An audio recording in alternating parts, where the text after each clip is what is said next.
為今年係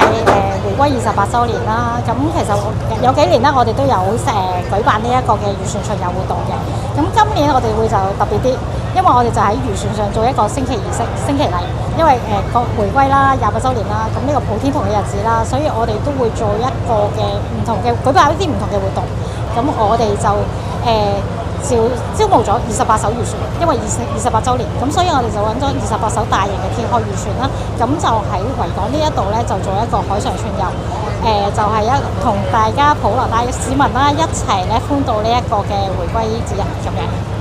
今次氣氛非常之好啊，因為都除咗你見到我哋自己本身船上面觀察員啊、漁民之外咧，其實你見到岸上面啦都有好多市民啦，見到我哋嘅情況都特登留低喺度睇。係啊，我哋今日做呢個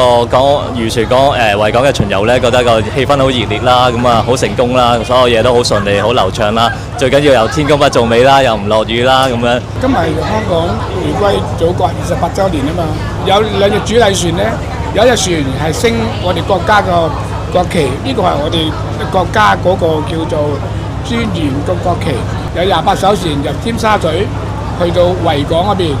我哋相當高興。今日嚟參加呢個香港回歸28週年嘅，我知我哋祖國係幫咗香港好多，希望祖國會繼續支持香港，國家繁榮，香港安定咁樣。